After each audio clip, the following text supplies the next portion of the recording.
प्रशासन से, सरकार से मैंने मुख्यमंत्री जी को लेटर लिखा है, डीसी साहब को मैंने लेटर लिखे हुए हैं, कोई सुनने वाला नहीं है सर। जब आप कार्यालय में जाते हैं हाँ जी तो क्या जवाब देते हैं आप? सर, क्या ये कि हम खाना बदोश हैं कि हमको धमकाएं, हम भी तो इसी देश के नागरिक हैं। नमस्कार, मैं सुभाष ठाकुर, संपादक अमरजोरा मंडी से आप सभी को एक विशेष खबर से रूबरू करा रहा हूँ। मंडी जिले में अनिश्चितकालीन भूख हड़ताल, चमनलाल की मांगे न्याय। आज हम आपके लिए एक महत्वपूर्ण और दुखद समाचार लेकर आए हैं। मंडी जिले में एक व्यक्ति चमनलाल ने उपायुक्त को एक पत्र लिखकर चेतावनी दे डाली है कि 31 जुलाई 2025 तक उन्हें न्याय नहीं मिला तो वो 1 अगस्त 2025 को सुबह 10 बजे कार्यालय के बाहर अनिश्चितकालीन हड़ताल शुरू कर देंगे। आइए जानते हैं इस मामले के बारे में। चमनलाल नामक व्यक्ति ने मंडी जिला अधिकारी को एक पत्र लिखा जिसमें उन्होंने अपनी शिकायत दर्ज की है। चमनलाल का कहना है कि उन्हें पिछले 25 वर्षों से न्याय नहीं मिला है, जिसके कारण उन्हें अपने जीवन को समाप्त करने की इच्छा हो गई है। आइए सुनते हैं चमनलाल की जुबानी, क्यों उन्हें 25 वर्षों से न्याय नहीं मिल पा रहा है। जी, क्या नाम है आपका? चमनलाल जी। चमनलाल जी, अभी आपने जो मुझे एक लेटर सौंपा, जो आपने डीसी साहब को दिया हुआ, हाँ जी। डीसी कार्यालय में दिया हुआ, हाँ जी। और उसकी रिसीविंग कॉपी आपके पास है, जिस कॉपी का मैंने फ़ोटो लिया हुआ। हाँ, ठीक है जी। क्यों आपने ये जाहिर किया कि भी मैं आत्मदाह करने के लिए तैयार हूँ? सर, मैं इसलिए हूँ क्योंकि ये हमारा जो फैसला है सन 1999 का है, और हम 1900 किस चीज़ का फैसला था? जमीन का है सर। किस चीज़? हमारे को जमीन मिली थी, उसमें किसी ने पिटीशन दायर की थी कि भाई जमीन क्यों मिली थी आपको? जो मिलती थी जी, पहले मिलती थी, जो लैंडलेस के तहत जमीन मिलती थी ना जी, नौतोड़ जी। अच्छा। वो मिली थी हमारे को 2 बिस्सों, 2 बीघे 2 बिस्सों 12 बसवांसी। उसमें डीसी साहब का फैसला है कि 16 बिस्सों जो हमारा मकान बना हुआ था वो हमारे नाम से है, और जो 25, 27, 28 बिस्सों जगह वो हमें दूसरी जगह मिलनी थी। वहाँ का हमारा ततीमा कटा हुआ है, पंचायत की तरफ से नो ऑब्जेक्शन है, गांव की तरफ से नो ऑब्जेक्शन है, और उस टाइम उन्होंने प्रशासन ने बोला कि आपका सारा काम हो गया है, अब आपका सिर्फ इंतकाल ही होगा। सर, 99 से लेके आज तक वो इंतकाल नहीं हो रहा है। मैं प्रशासन से, सरकार से मैंने मुख्यमंत्री जी को लेटर लिखा है, डीसी साहब को मैंने लेटर लिखे हुए हैं, कोई सुनने वाला नहीं है सर। अब लास्ट में ये है कि अब एक मेरा भाई था वो मर गया है, मैं भी मरने के कगार में, मैं बड़े तनाव में रहता हूँ उस मामले में। तो इसलिए ऐसा है कि ऐसे मरोगे ताकि दुनिया को पता लगे कि यार अन्याय नहीं मिलेगा तो डीसी साहब के पास ही मरेंगे ना जी, ताकि दुनिया को लगे पता कि न्याय के लिए मरना ही पड़ेगा। और आपको जगह कहाँ दी थी? कहाँ? सियोड़ी माहौल में जी। विधानसभा क्षेत्र कौन सा? बल जी। बल। अच्छा। तो क्या आपको सर, मैंने तो ये अपील की है कि जो हमारे को इन्होंने 42/1 का ततीमा काटा हुआ है, भाई उसको दो ना हमारे को।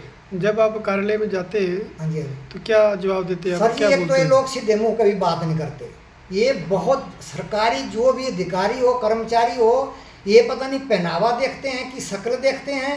ये लोग कभी भी किसी के साथ मतलब वो ऐसा समझो कि अच्छा व्यवहार नहीं करते हैं। मैंने इसलिए भी लेटर लिखा है डीसी साहब को कि ये जो अधिकारी कर्मचारी हैं इनको थोड़ा आप बताओ कि भाई यार आदमी के साथ थोड़ा बात तो ढंग से करो। आपने काम नहीं करना है तो बात तो ढंग से करो ना जी। हमको पाकिस्तान से थोड़े आए हैं कि हमारे को मतलब ये धमकाएं कि हम खाना बदोश हैं कि हमको धमकाएं, हम भी तो इसी देश के नागरिक हैं।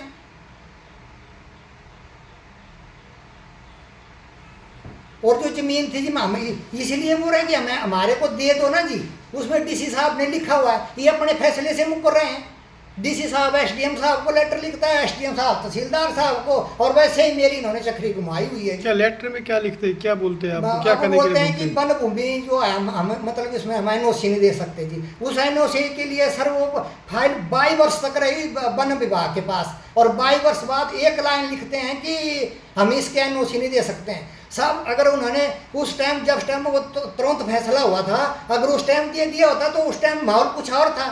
डीसी साहब को पता था कि क्या मैटर है, तहसीलदार साहब को पता था कि क्या मैटर है। अब ये हमारे को जाते हैं भटकाते हैं जी। जब आपने बोला 1999 से आपका जो मामला पेंडिंग है, हाँ जी, हाँ जी, 1980 के बाद न्यू डीपीएफ पूरे हिंदुस्तान में लागू हुआ था। हाँ जी, तो उसके बाद एक डीसी के पास अकेले तो ऐसी पावर है नहीं है क्या तहसीलदार के पास, ये तो फिर फर्स्ट क्लियरेंस मिलने के बाद ही आपका मामला सॉल्व आउट होगा। साहब जी ये तो डीसी साहब जाने, क्योंकि इन्होंने फैसला किया ना जी, मेरी तो इन्होंने मलकियत भूमि ली है साहब जी, मेरी मलकियत भूमि ली है उन्होंने, मैं उसका मामला नहीं देता था, मेरी मलकियत भूमि ली है। वो तो उस टाइम जिस टाइम वो रिजेक्ट कर रहे थे उस टाइम नहीं उनको पता लगा कि भाई हमें ये प्रॉब्लम आएगी। आपकी मलकियत भूमि प्रशासन ने क्यों ली थी, किस लिए ली थी? उसलिए लिए कि गांव से इन्होंने कि दायर की थी कि भाई यहाँ कोई नाला है और चारागाह है, और इसलिए इनको भाई ये यहाँ नहीं जगह मिलनी चाहिए, इनको जगह दूसरी जगह मिलनी चाहिए, इसलिए इन्होंने वो रिजेक्ट की थी।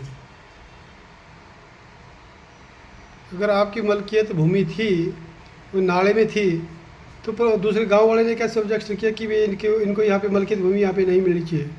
तो सर ये तो जो हमें जो मिलती थी ना, जैसे वो पहले मिलती थी ना ये लैंड लेस के था, तो वो मिली थी हमारे को भी।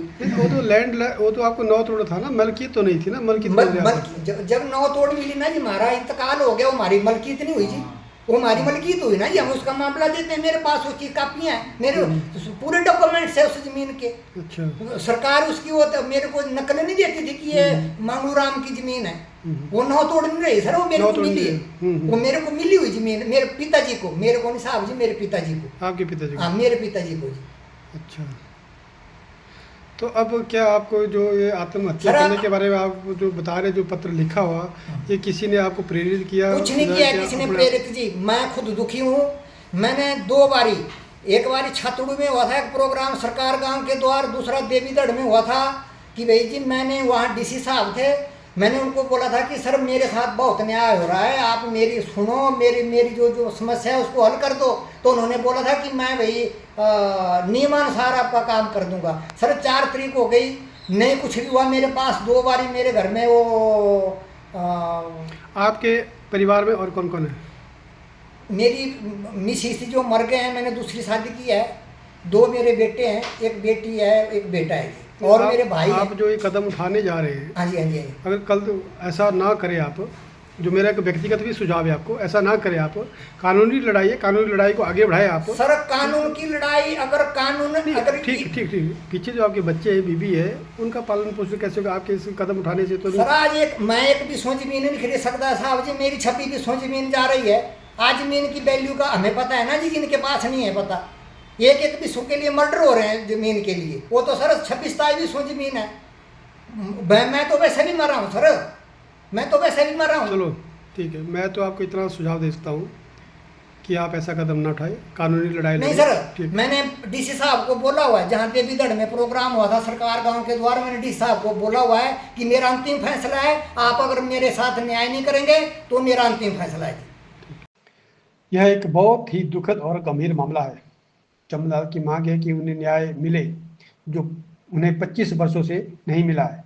हमें उम्मीद है कि जिलाधिकारी और अन्य अधिकारी इस मामले का सिलसिला लेंगे और चमनलाल की मांग का समाधान निकालेंगे।